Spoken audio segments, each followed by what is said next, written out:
Hey everyone, how's it going? This is just a video that'll show you quickly and easily how to shorten your kickstand when it comes to lowering your bike. Regardless what you do, you got a Supermoto or a one of our custom lowering kits for you. Kind of a rule of thumb here is to go a ½ inch shy of the amount of lowering. For example, if you went for the 50mm lowering kit, that's roughly 2 inches, so I would recommend starting at 1.5 inches. It's a heck of a lot easier to take more material off if you want than to try and put it back on. So these KTM kickstands are hollow inside, so this is a little bit older one. It doesn't have, which the new ones have, is the punch. There's actually a punch where they'll actually punch the aluminum into this square foot. All you need is an 11/32 drill bit and drill that out. So we're just going to omit that here. Simple list of tools here. Just get a propane torch and get yourself, I like the 5/8 to 2 1/8 pipe cutter there, Sharpie, measuring tape, and then a step drill. So you could get these guys at China Freight. Pretty cheap, 15 bucks for the set or something like that. So, alright, so this one we're going to wrap up for a 75mm or 3-inch lowering kit. So we're going to start 2.5 inches.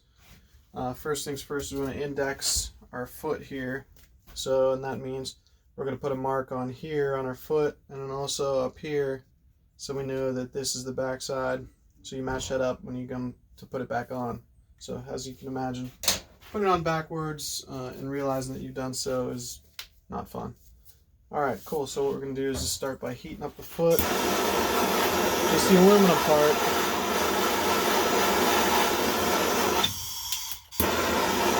The idea is to not go crazy with this. You'll see it'll actually start to bring the foot out slightly as you heat it up. You'll see it might move, it might be a 1/16 of an inch or something. But I would say propane, about 30 seconds of heat. If you have math gas, which I really only recommend using, it'll get extremely hot, extremely quick. There we go. See, it just moved out about a 1/16 of an inch.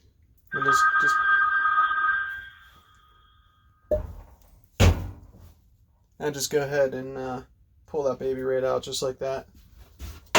Alright, cool. So now what we're going to do is measure out 2.5 inches on here with our tape, Sharpie out, and we'll take and measure 2.5. It'll give us a reference mark. And the reason why I use a pipe cutter on here, and yes, I know it's not particularly designed for this, but that's fine because it does a great job. Just take your time, go slow. It'll put a little taper on it. Plus, the biggest thing here is just get the thing square. You're going to changer it up with a hacksaw and get the thing all sideways, and you're going to really screw yourself and cause yourself a lot of extra work and be pissing around forever. So what I do is start with the rollers on the rounded part and the cutting head on there, so that I'll establish a groove right there. So you don't have to go crazy with it at first. Just get yourself a nice little groove going.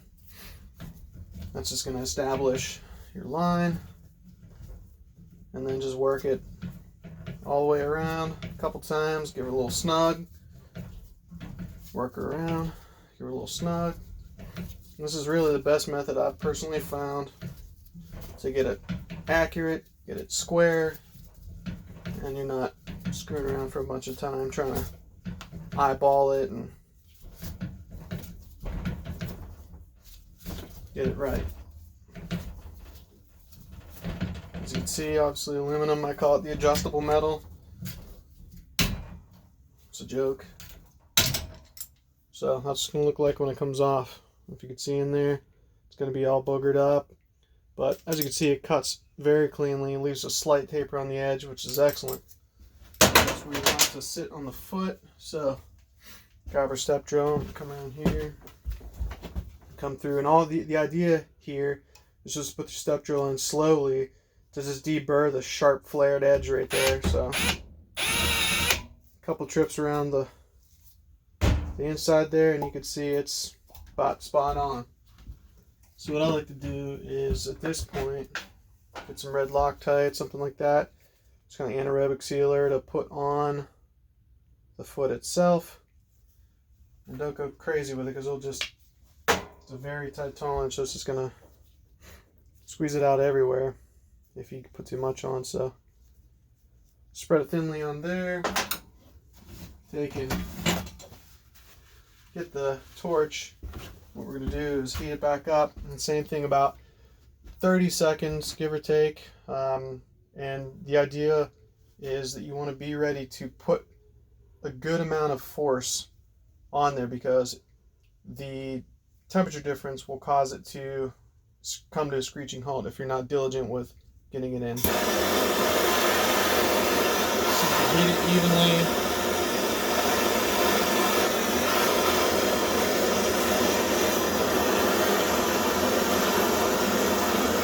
Keep in mind, this is something, if you just want to do it yourself. I mean, a lot of people just choose to have the Warp 9 Supermoto shorten kickstand, which we offer for 69 bucks. I mean, you can buy them all over the internet. And that's just for 2-inch. If you're going for 3, you're going to have to do this, or just have us do it for you. So, it's nice and hot. I'll just use this as an indicator. You can see that mark starting to fade on the side. Well, that's when you know it's just about hot enough. So take it and give her the gusto, and just hold her there. So this one definitely got pretty toasty for sure. The idea would be to hold it into place, and you don't want to use something to cool it very quickly, because the foot will come out easily if you shrink it too fast. But so yeah, like I said, about 30-40 seconds on there. You'll see it'll start to cool down and then harden on there, and then really all that's left at this point is just to trim some of the flashing around the outside, and you can use a razor blade just to scoop that stuff away. But I mean, that's pretty much the gist of it there, and hopefully that'll help, you know, save you a couple bucks. I know there's a lot of people out there super handy and like to do it yourself. So alright, hope everyone's doing good out there, and check out we have some updated pricing and some dealer opportunities. So, you know, we understand if you don't want to ship your parts to us, check it out, let your dealers know. We have a dealer network and offer dealer pricing too. So alright, take care everyone, see you next time.